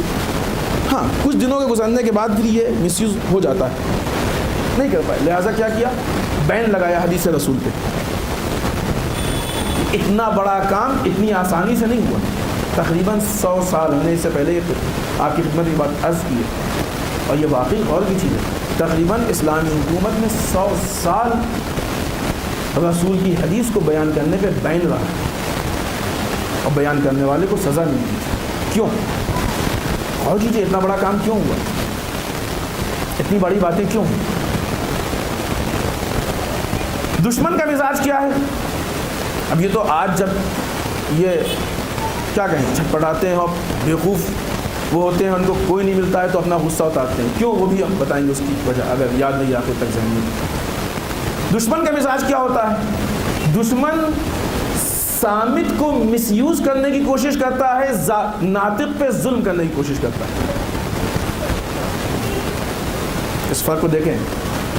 قرآن ثابت تھا، قرآن کے مس یوز کی کوشش کی روز اول سے شروع ہوئی. رسول اور اہل بیت ناطق تھے، ان پہ ظلم کی کوشش ہوئی. رسول پہ بھی ظلم ہوا، بی بی سیدہ پہ ظلم ہوا، امام علی پہ ظلم ہوا. آئیے وہ بات یہی کہتے چلے. آج دشمن اس ناطق پہ کیوں ظلم، اس ثابت پہ کیوں ظلم کر رہا ہے؟ اس لیے کہ معنی حقیقی میں اس کو ناطق نہیں مل پایا، اس لیے قرآن جلایا جا رہا ہے. ورنہ اس سے پہلے دشمن نے بی بی سیدہ کے دروازے کو جلایا ہے، اہل حرم کے خیموں کو جلایا ہے. وہاں مس یوز یہاں یہ جب انسان پاگل ہوتا ہے، کچھ کر نہیں پاتا ہے، تو لاچاری یہ ہوتی ہے جیسے اردو میں کہتے ہیں نا کسی جانی بلی کمبا نوچے، تو جا کے پھر وہاں پہ غصہ ہوتا ہے. تو یہ فرق ہو گیا صامت و ناطق. لیکن یہ ساتھ چلتے ہیں. دشمن صامت کو مس یوز کرتا ہے، ناطق کو مس یوز نہیں کر پاتا. صفین میں قرآن کا مس یوز کیا گیا، نعوذ باللہ، امام علی کا. لیکن ہاں اب وقت اتنا گزر گیا تھا کہ جو حدیث رسول تھیں بھی لوگوں کے بیچ میں اگرچہ بین کی وجہ سے کافی ضائع ہو گئی تھیں اور لوگوں کے بیچ میں نہیں تھیں، ان حدیث رسول کا مس یوز بھی شروع ہو گیا تھا. باوجود اس کے کی گڑھی گئیں، باوجود اس کے کی تبدیل کی گئیں، باوجود اس کے کی تحریف کی گئی، خود حدیث کا بھی مس یوز شروع ہو گیا. آج ہوتا ہے کہ نہیں ہوتا؟ کچھ بھی کہنا ہو، کسی بھی حدیث کو اٹھایا، آیت کو اٹھایا، جیسے اب آیت تحریر کی شکل میں ویسے حدیث بھی تحریر کی شکل میں. امام تو سامنے نہیں، تو جو آدمی آیت کا مس یوز کر سکتا ہے وہ حدیث کا نہیں کر سکتا. حدیث کا بھی مس یوز ہو سکتا ہے. نیا زمانہ تھا رسول کی وفات کے، وہاں نہیں کر پائے، کچھ وقت گزرا شروع ہو گیا یہ مس یوز. تو یہ ناطق اور صامت کا معاملہ بڑا عجیب. جو چیز صامت میں جاتی ہے وہ اپنا دفاع نہیں کر پاتی ہے، ناطق کی ذمہ داری ہے کہ اس کا دفاع کرے. اب آئیے رسول کی وفات کے بعد ایک اور تبدیلی پیدا ہوئی. ایک صلوات میں محمد والے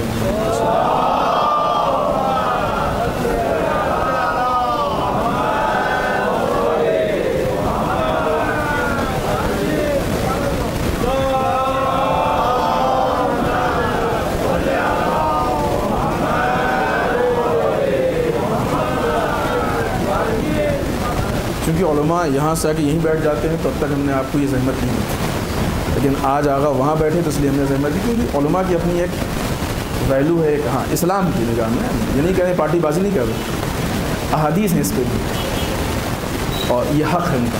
ایک صلوات پڑھے محمد والے محمد.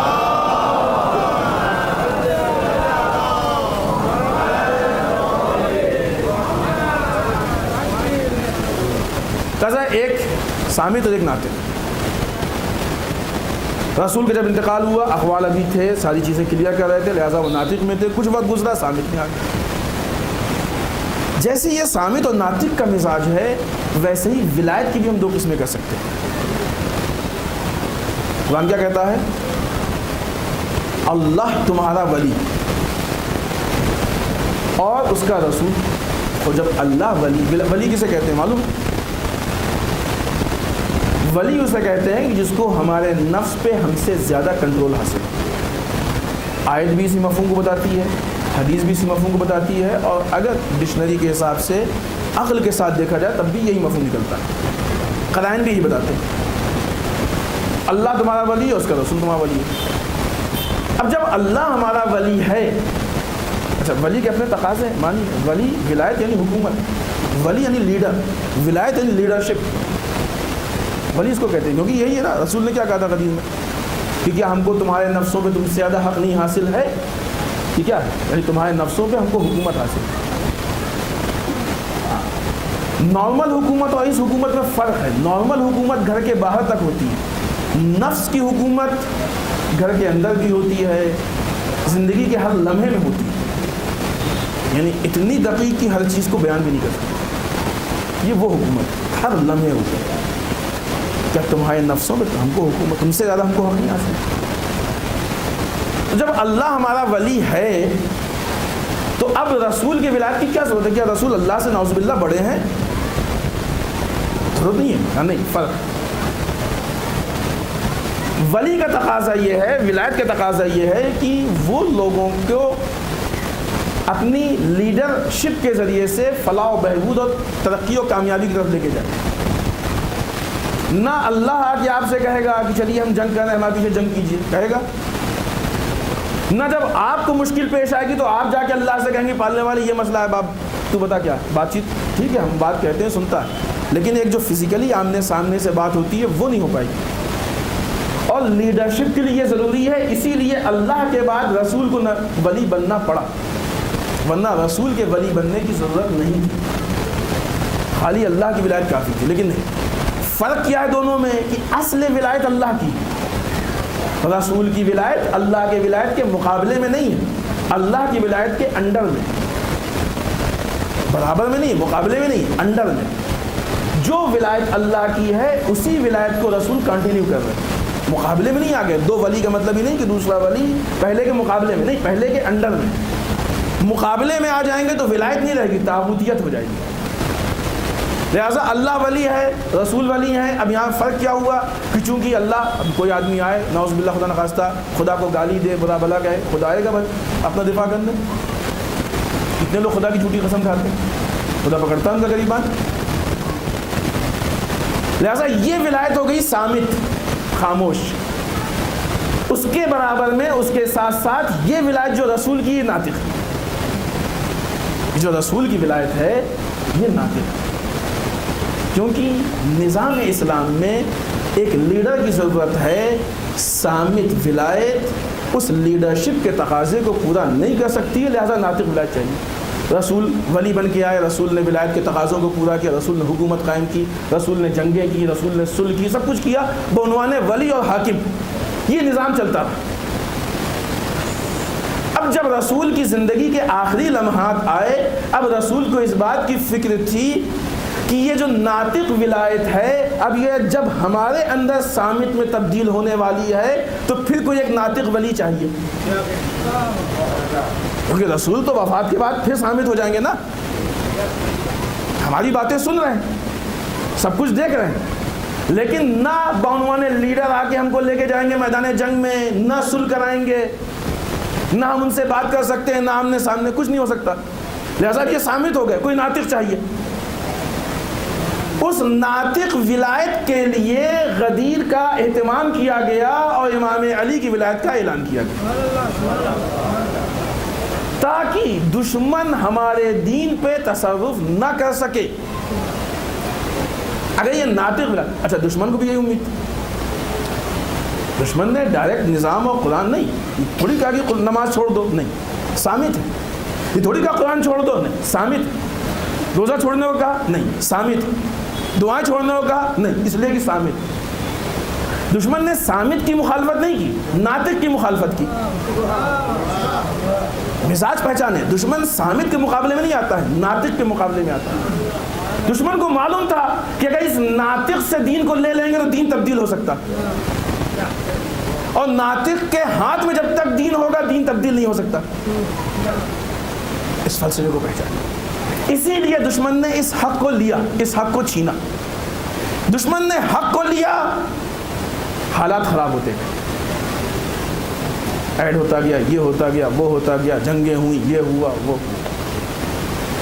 چونکہ غدیر پہ عمل نہیں ہوا، لہذا غدیر کے حق کو حاصل کرنے کے لیے کربلا کی بنیاد ڈالی گئی۔ اب آئیے امام حسین کے اقوال،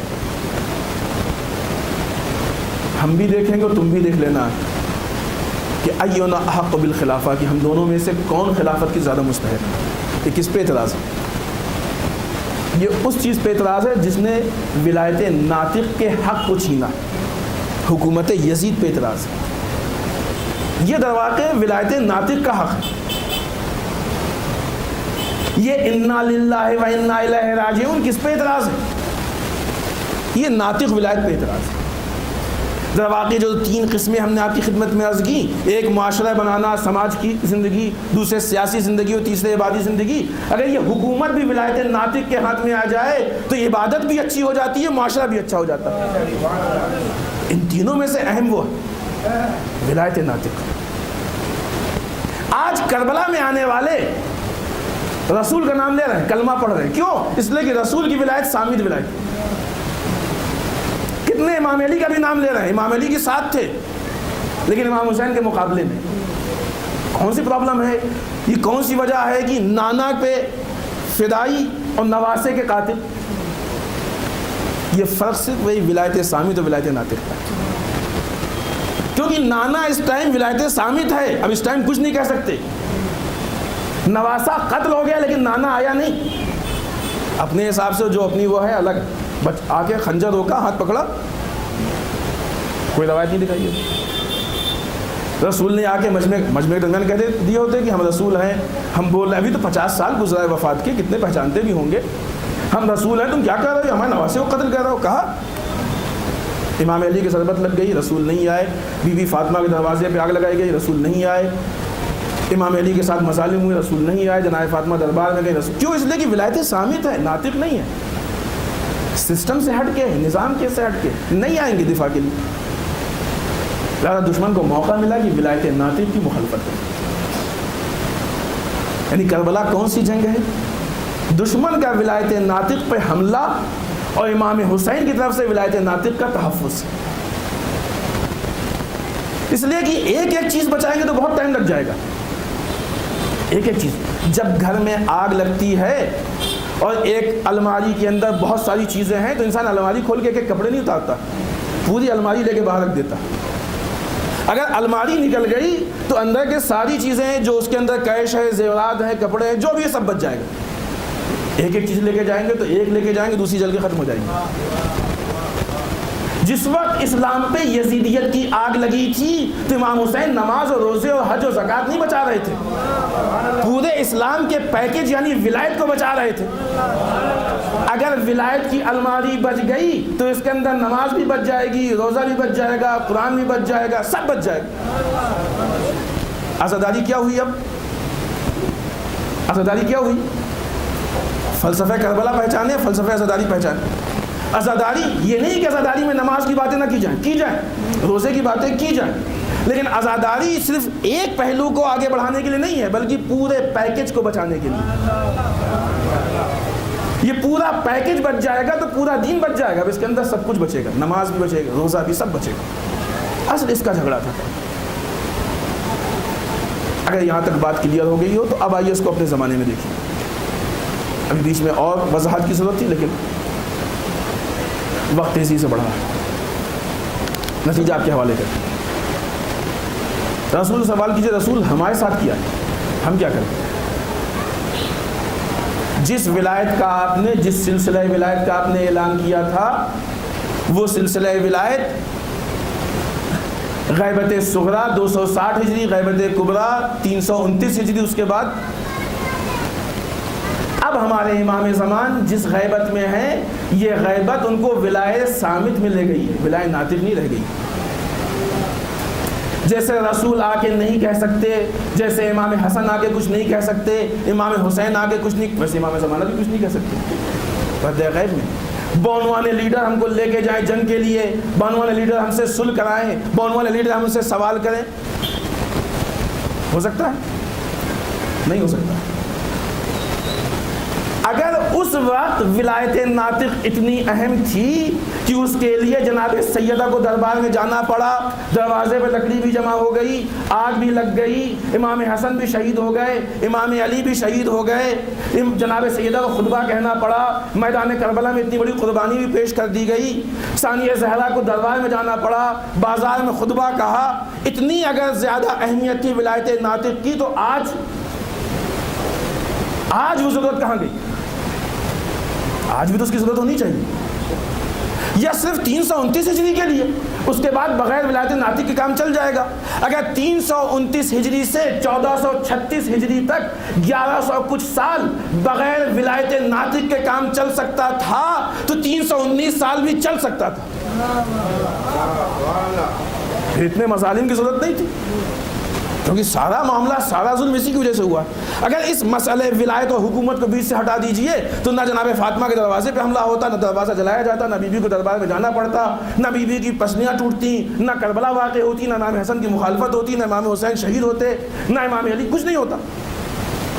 یہ سارے مظالم, سارے حتیٰ 11 امام جو شہید ہوئے, یہ اسی لیے کہ اپنے اس ولایت ناطق کے حق کو لینا چاہتے تھے, اس کو لینا چاہتے تھے. اس غیبت کے زمانے میں کیا مسئلہ ہے؟ اس غیبت کے زمانے میں یہ ولایت ناطق کا مسئلہ کیسے حل ہوگا؟ اب پھر اگر آپ اس سلسلے میں نظر ڈالیں کہ جب خدا بعنوان لیڈر ہمارے بیچ میں نہیں تھا، یہ ہماری کمی نقص ہے، تو اس نے اپنی جگہ پہ اپنی خلافت میں رسول کو بھیجا۔ جب رسول ہمارے درمیان سے گئے تو رسول نے اپنی نیابت اور خلافت میں امام کو پیش کیا۔ جب امام ہمارے درمیان سے پردہ غیب میں گئے تو اسی جگہ پہ امام نے اپنی نیابت میں علماء کو پیش کیا۔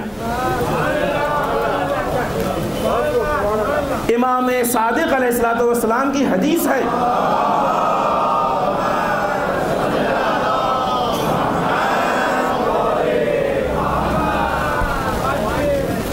تم میں سے جو بھی فقیہ، تم میں سے جو بھی ہماری احادیث کو روایات کو بیان کرتا ہو، حلال و حرام پہ نظر رکھتا ہو، تمہارے لیے چاہیے کہ تم اپنے مسائل کو اس سے حل کراؤ، مشکلات کو اس سے حل کراؤ۔ پوری مکمل حدیث ہے، اصول کافی میں 2 جگہ پہ۔ اور آگے کا ہم نے ان کو علماء کے لیے تم پہ حاکم بنایا، ہم نے ان کو تم پہ حاکم بنایا۔ ان کے حکم کو نہ ماننا، ہلکا سمجھنا ایسے ہے جیسے ہمارے حکم کو ہلکا سمجھا۔ ہمارے حکم کو ہلکا سمجھنا ایسے ہے جیسے خدا کے حکم کو ہلکا سمجھا۔ اور یہ انسان حد شرک تک ہے۔ کیوں حد شرک تک ہے؟ اس لیے کہ ولایت اس الماری کا نام ہے جس میں پورا دین محفوظ ہے۔ جب ولایت ہٹ گئی تو کچھ اندر کا سامان باہر جا سکتا ہے، کچھ باہر کے اندر آ سکتا ہے، کیونکہ تحفظ ختم ہو گیا، اور اسی کے نام شرک ہے، اسی کا نام شرک ہے۔ تو جب مزاج بدلا، جب کیٹیگری چینج ہوئی تو کسی نائب کی ضرورت پڑی، رسالت کے بعد امامت کی ضرورت پڑی، امامت کے بعد اسی لیے علماء کی ضرورت پڑی۔ ہو سکتا ہے کوئی کہہ دے کہ کیسے ہو سکتا ہے، ہم نے تو ابھی تک صرف معصوم کو دیکھا ہے ولی بنتے ہوئے، غیر معصوم کا مسلم کو اس لیے تو بھیجا تھا۔ مسلم بیعت لینے گئے تھے، حکومت کرنے گئے تھے، امام نے خود بھیجا تھا مسلم کو۔ اگر امام غیر معصوم کو خود بھیج، غیبت صغریٰ کا فلسفہ کیا ہے؟ یہ 4 نائب کیوں؟ غیبت کبریٰ ڈائریکٹ نہیں ہو سکتی تھی؟ یہ 4 نائب امام نے کیوں طے کیے؟ کہ نائب تو ہمارے ہونے ہی ہونے۔ ابھی ڈائریکٹ تم سے کہہ دیں گے کہ نائب بنا لو تو تمہارے مزاج میں، ہمیں معلوم ہے تمہارا مزاج جلدی سے تبدیل نہیں ہوتا، اس تبدیلی کو شاید ایکسیپٹ نہ کر پائے، لہٰذا معصوم کی نیابت میں غیر معصوم کو 4 مرحلوں میں نائب بنا کے تم کو اس کا عادی بنا دیں گے کہ تم غیر معصوم کی نیابت کو ایکسیپٹ کر سکو، قبول کر سکو۔ لہٰذا ہماری غیبت میں ایک ایسا تمہارے پاس لیڈر ہونا چاہیے کہ جو تمہاری لیڈرشپ کو کے تقاضوں کو انجام دے سکے اور تم اس کی لیڈرشپ کو ایکسیپٹ کرو۔ کس مزاج کے تحت؟ رسول نے جب حکومت کی تو اپنی منمانی نعوذ باللہ حکومت نہیں کی، نظام قرآن پہ حکومت کی۔ امام علی نے اپنی طرف سے حکومت نہیں کی، نظام قرآن پہ حکومت کی، کہ ہمارا نائب بھی وہی ہوگا جو نظام قرآن پہ تمہارے اوپر لیڈرشپ کرے گا، ہمارے راستے پہ چلنے والا ہے نا، یہ ہمارا نائب ہمارے نظام کو پیش کرنے والا۔ لہٰذا وہاں سے 4 نائب کا سلسلہ، پھر اس کے بعد علماء کے حوالے کیا گیا، علماء نائب بن گئے۔ اب آئیے ائمہ کے زمانے میں یہ تھوڑا سا فرق رہا ہے کہ جب ائمہ کے سامنے کوئی حلال و حرام پوچھنے آتا تھا تو باوجود اس کے کہ ایک وقت میں کئی امام ہیں، سارے امام جس سے پوچھتا جواب دے دیتے تھے۔ جب کوئی احکام کا مسئلہ پوچھتا تھا، نماز روزہ، امام علی کے ہوتے ہوئے امام حسن بھی جواب دیتے تھے، امام حسین بھی جواب دیتے، جناب زینب بھی جواب دیتی تھی، معصومہ قم مشہور ہے، کتنا جواب دیا، بہت ساری بیویاں مشہور۔ تو یہ ہوتا تھا، لیکن جب قوم کی لیڈرشپ کی بات آتی تھی تو امام علی کے ہوتے ہوئے امام حسن نے فیصلہ نہیں لیا۔ آپ ہی کے سامنے ہم نے کئی مثال پیش کی یہی کہ جناب زینب کو معلوم تھا کہ خیمے میں جل کے آگ جان نہیں دینی ہے، لیکن آ کے اپنے لیڈر سے پوچھا، لیڈرشپ کے تقاضے کو پورا کر رہی ہے نا۔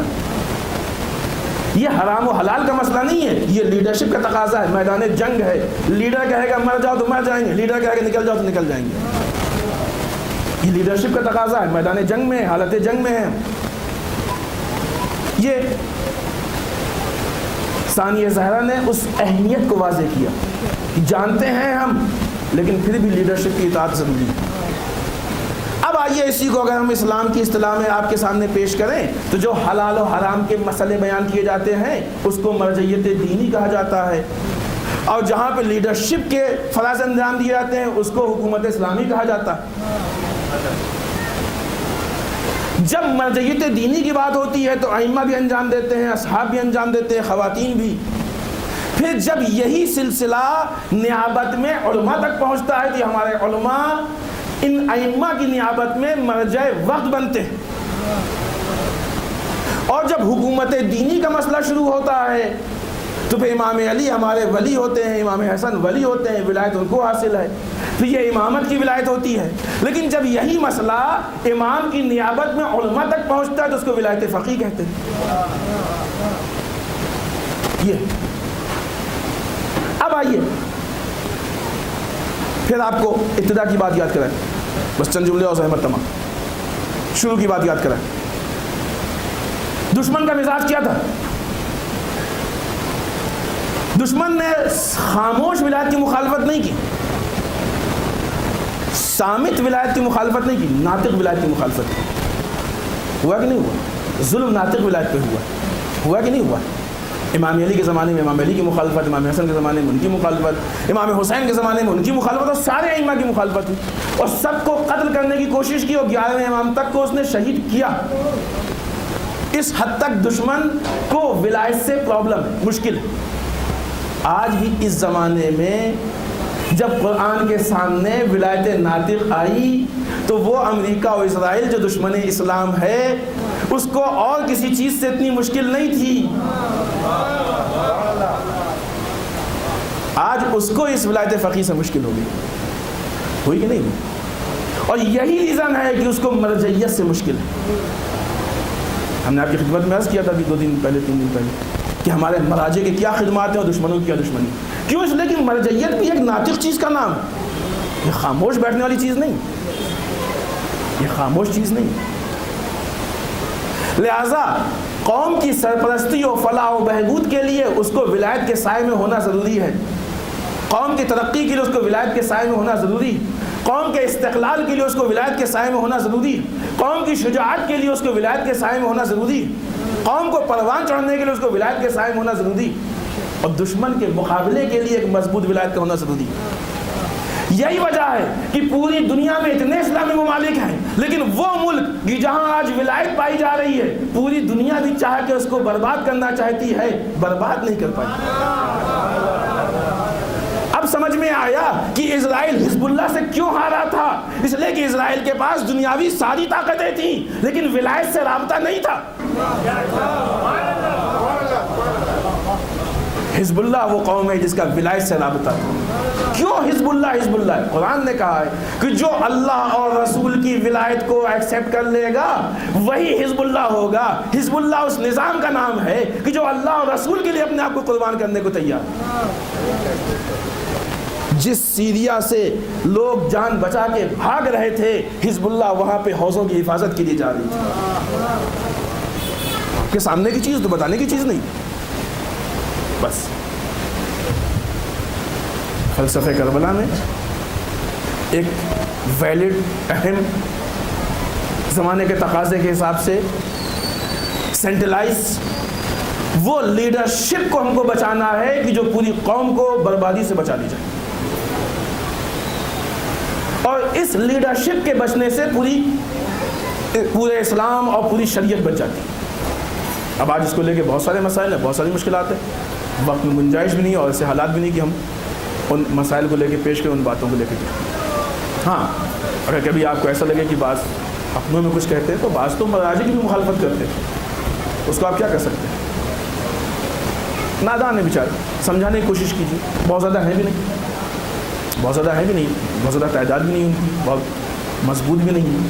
ورنہ عالم اسلام میں کوئی بھی ایسا مجتہد عالم مرجع نہیں ہے کہ جو اصل ولایت فقیہ کو ایکسیپٹ نہ کرتا. یہ اہم چیز ہے، اس کو آپ سمجھیں. کوئی بھی ایسا نہیں. کہ جو اصل ولایت فقیہ. ایک چیز عام طور سے کہی جاتی ہے پھر کیا وجہ تھی کہ اب تک ولایت فقیہ نہیں تھی. تو یہ حالات ہے, حکومت نہیں ملی. علماء کو ولایت حاصل تھی, آیت اللہ شیرازی کے پاس حکومت نہیں تھی, لیکن حالات سمجھا, آپ نے حکم دے دیا تمباکو کا استعمال حرام ہے, پورا ملک بچ گیا, لیکن حکومت نہیں تھی. جہاں پہ اختیار تھا حکم دے دیا, جہاں اختیار نہیں تھا خاموش بیٹھے رہے, مسائل خراب ہوتے گئے. یہی چیز تو ہم کو ائمہ کی زندگی میں ملتی ہے. امام علی اور امام حسن علیہ السلام کی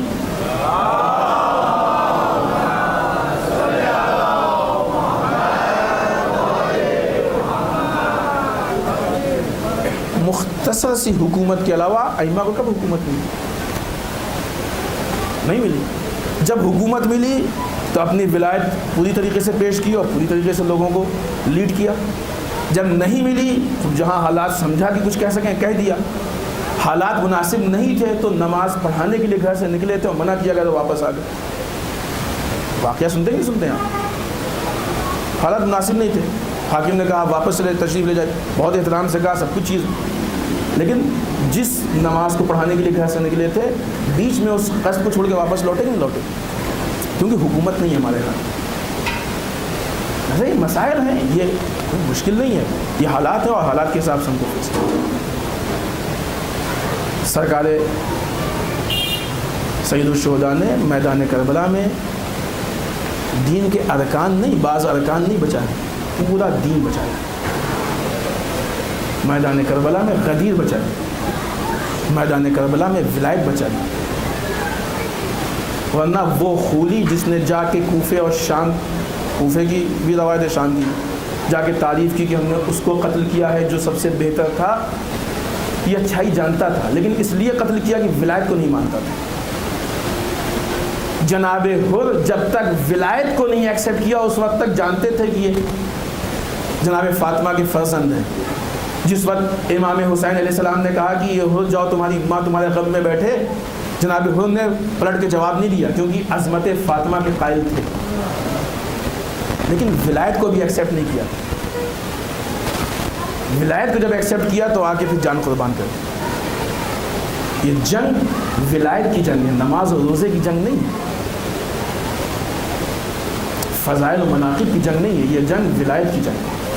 یہاں یہ طے ہونا ہے کہ امام حسین کی ولایت کو مانتے ہو یا یزید کی طاغوتیت کو مانتے ہو, لیکن ولایت کے مقابلے میں طاغوتیت ہے. یہاں یہ طے ہونا ہے کہ اللہ کی ولایت کو مانتے ہو یا اس کے مقابلے میں یزید کی طاغوتیت کو مانتے ہو. یہاں یہ طے ہونا ہے کہ فقہ اسلامی کی ولایت کو مانتے ہو یا قاضی شرح کی طاغوتیت کو مانتے ہو. فرش عزا اس مرکز کا نام ہے کہ جس میں ہم اپنے نفس کو اپنے دین کی ولایت کے حوالے کرتے ہیں. یہ نفس ہمارے پاس دین کی امانت ہے اور امانت میں خیانت نہیں ہو سکتی.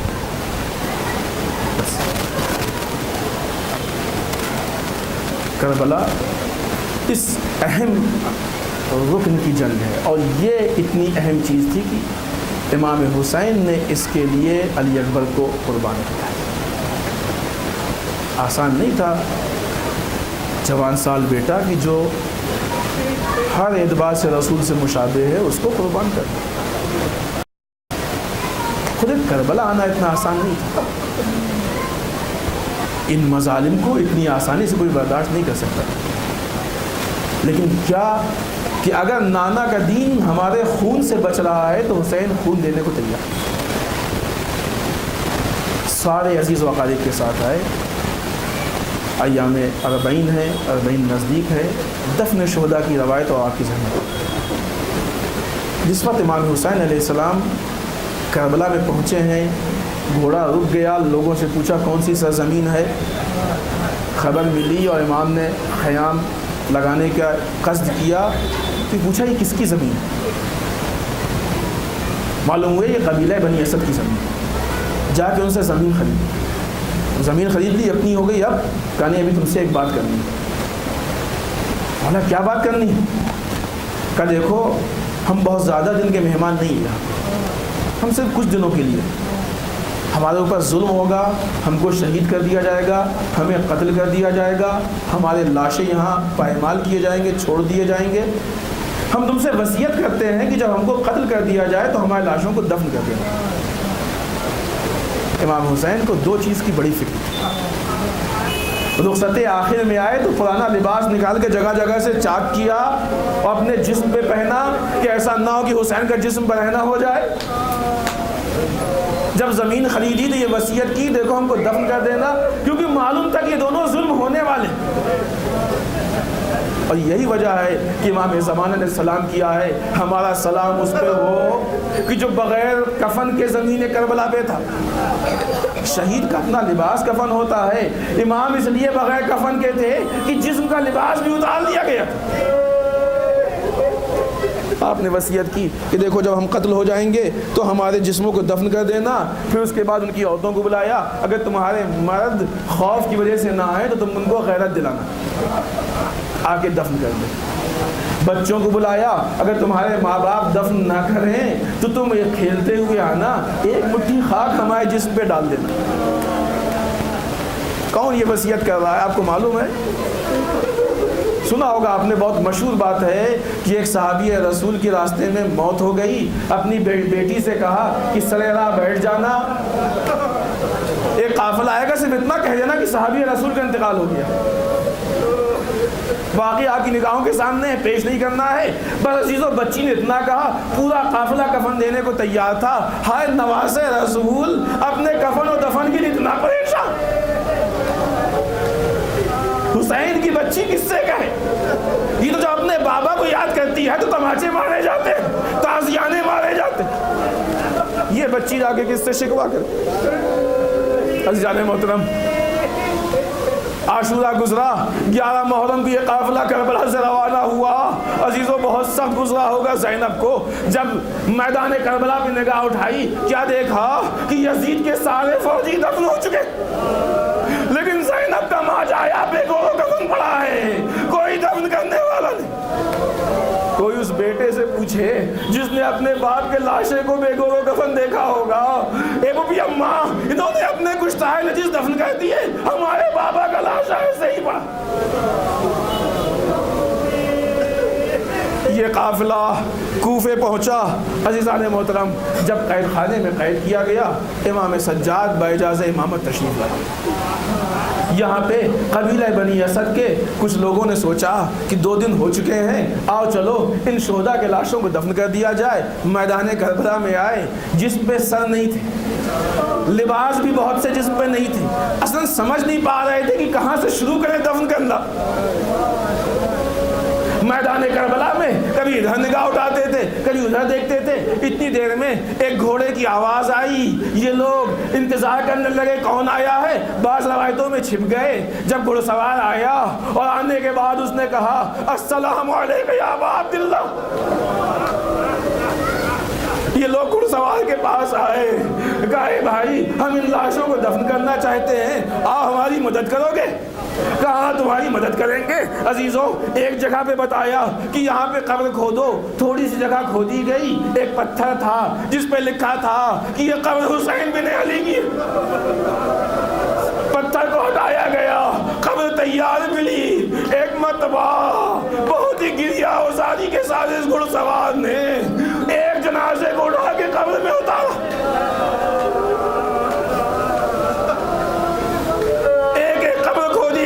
ایک ایک لاشے کو دفن کیا گیا۔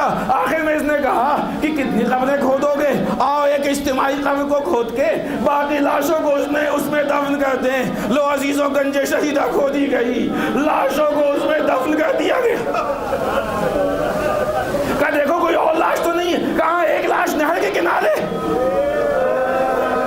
گھڑ سوار تڑپ گیا، ایک قبر نہر کے کنارے کھودی گئی، لیکن مسئلہ یہ ہے کہ جب اس لاش کو اٹھایا جاتا ہے، ایک طرف سے اٹھاتے ہیں تو دوسری طرف گر جاتی۔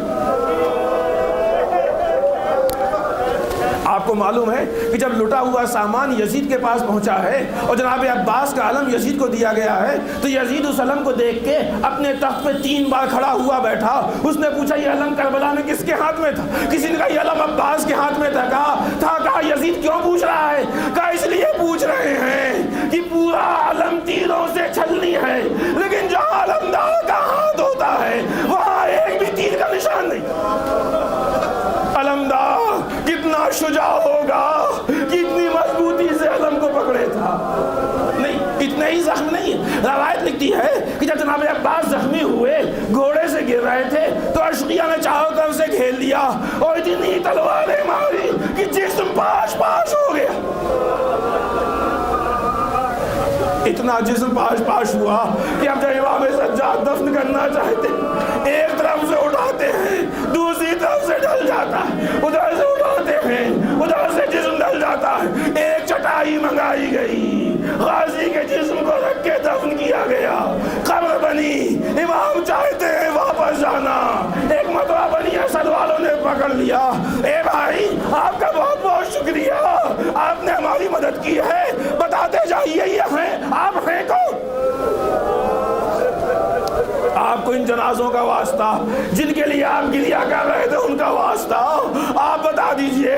ایک مرتبہ چیخ پڑے، آنکھوں سے آنسو نکل آیا، اے میرے بھائی، تم شکریہ نہیں، ہم تمہارا شکریہ ادا کریں گے۔ یہ ہمارے بابا کا لاشا، یہ ہمارے چچا کا لاشا، یہ ہمارے اہل حرم ہیں جن کو دفن نہیں کیا گیا تھا، آج ان کے دفن کے لیے ہم یہاں آئے ہیں۔ انا للہ و انا الیہ راجعون۔ ازم بقضائہ و تسلیم۔